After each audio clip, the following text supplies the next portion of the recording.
1.5K as 4500 ohms. Quite simple enough. Now the reason आपको जब calculation करोगे तब आपको समझेगा बच्चा.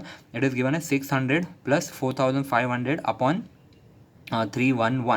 331, sorry my bad. So now यहाँ पे the value that I have received for what do you say 600 plus 6 plus 45 is 51, दो zero पीछे upon 331. Now when you do parallel combination it is nothing but पहले का inverse plus दूसरे का inverse the whole का inverse. So पहले का inverse plus दूसरे का इन्वर्स द होल का inverse. The value which I have received is somewhere around 14.775. ये वैल्यू जब मैंने यहाँ पे डाली for C the value that I have received was around what do you say 538.5 microfarad. Taking it to the next fifth multiple 38 के बाद 40 आता है बेटा, तो मैंने 540 माइक्रोफैरड कर दिया. तो यस ये मेरा हो गया for C E. I am still telling you बच्चा ये फॉर्मूला इंपॉर्टेंट है और इसे सॉल्व करने का तरीका इंपॉर्टेंट है बच्चा. Now, last and not the least, we have CC3 into consideration. CC3 is given by 1 upon 2 pi RFL, where R is given by RC. And हम expect करते हैं कि सर जो RC के बाद वाला स्टेप रहेगा, यानी सर आप बोल रहे हो कि जो नेक्स्ट वाला एम्पलीफायर रहेगा आपके CC3 के बाद वाला, CC3 के बाद में जो एम्पलीफायर रहेगा, sir we are expecting in AC analysis कि सर आपने यही वाला आपने यहाँ पे कास्केड कर दिया है. So in another words I would say it is simply RC plus RG जो आप AC एनालिसिस में करते थे बच्चा. So it will be simply RC का value we have received it as 1.5K, this one is 1.5K plus RG का value is 1.2 mega ohms. Mega if I write it down in what you say normal kilo ohms का value बच्चा, it will be what you से 1201.5 kilo ohms बच्चा, ऐसा कुछ होगा. देख 1.5K plus 1200, so it will be giving me 1200 plus 1.5 is nothing but 1201.5 kilo ohms. So this value I will be writing out over here, 1201.5 K. K plays an important role ना बच्चा, मैं अभी भी बता रहा हूँ. This K is the one which will be giving you actual raised to the power का formula. So यहाँ पे the value that I have received for CC3 is 6.6 nanofarad. Now taking it to the next 10 multiple, fifth multiple, we have 10 nanofarad per, sorry not quarter watt, my bad बच्चा, this will be 25 volt, that is per VCC. यहाँ पे आपका 15 में से 13 marks short हो जाता है बच्चा. 2 मार्क होता है वो आपके सर्किट डायग्राम का होता है जो आप नोटबुक में यहाँ तक करोगे. उसके बाद you need to draw the circuit diagram of what you say the entire structure. You will need to draw this diagram again, this diagram. यहाँ पे चाहिए तो आप ये नाम मत लिखो बच्चा, RD RG RS CS R1 आप नाम मत लिखिए, आप डायरेक्टली उनकी वैल्यू लिखिए with their power rating, with their what you से पर VCC और समथिंग, जो भी उनके वैल्यूज़ है बच्चा प्लीज़ वो बनाइएगा. It guarantees you 15 on 15 marks. Now many a times the examiner do ask that justify your values taken. So you need to what do you say finalize, you need to tell him कि भाई आपने जो भी values consider किए उससे आपका gain input output impedance क्या आ रहा है. Now AV2 is given by HFE into RC upon HI. This we had done multiple times.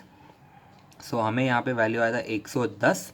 I write it down directly. हाँ बच्चा, if you want you can have the formula as HFE was 330. HFE tip है बच्चा, ये typical value.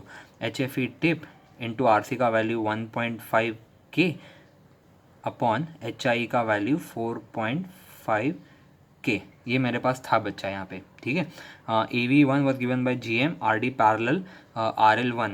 So this value was somewhere around 3.96 मिली. मैं मिली नहीं लिख रहा क्योंकि अंदर जितने भी है वो सब किलो में है. तो 0.91 kilo parallel 1.28.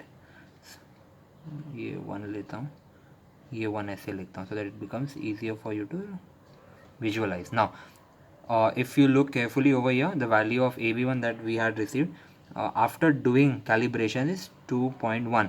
So if you multiply this two, AV1 and AV2, you will be getting a value 110 into 2.1, the value of which is 231. आपको बोला था कितना बच्चा 200 लाने के लिए, आपने 231 लाया which is but of course greater than 200. बहुत खूब बच्चा, मज़ा आ गया.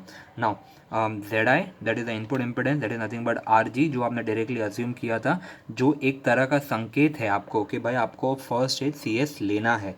That is given by 1.2 mega ohms, and what do you say, ZO is given by RC is given by 1.5 kilo ohms. Now the tricky part, many a times examiner do give you a question. मैं आपको एक बार खाली question बता देता हूँ कि भाई design what do you से 2 stage RC coupled amplifier for RI देता है बच्चा examiner.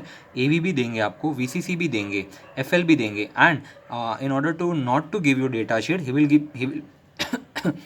be giving you this values. ये वैल्यू देगा वो आपको, ये वैल्यू देगा, पर वो आपको ये वैल्यू कभी नहीं देगा बच्चा. You will have to remember this value. And suppose अगर आपको एग्जामिनर ने बीटा टिपिकल 290 दिया ना बच्चा, 290, that means he is expecting you to take BC147B into consideration. वो सामने से हिंट दे रहा है कि आपको बीटा टिपिकल आपको देगा. क्वेश्चन पेपर अगर आप व्यू करोगे ना बच्चा, उसमें दिया है beta typical as 290. That means he is telling you to consider BC147B and he is expecting you to remember HFE typical और एज 330. अगर नहीं है, नहीं आ जाता है एग्जामिनर में, एग्जामिनेशन में आप डेटा शीट का रिक्वेस्ट कर सकते हो. If not, you can always call upon me. I will always be available. Exam के टाइम पे यू कैन कॉल कि भाई दीपक सर को बुला लो, and if data sheet is not available, I can come to the classroom and solve the doubt. It's okay. You can ask me this value in classroom. It's okay. So till now we are done with what do you say, hybrid kind of parameter. So please do what do you say, write all the 3 amplifier designings, what do you say, CE, CS, and CS amplifier. If time permits, I will take one more kind of what do you say designing, but of course it will be now shortcuts. All I won't be doing all those explanation part. I won't be writing all those things that let us select and all those things. We'll be directly proceeding with the values, with the wherever the important points are, I'll just focus on that. So up till then, stay safe, and please do write all the 3 designing into your notebook. Your assessment, I'll let you know when it has to be done. Up till then, stay safe, bacha. Thank you.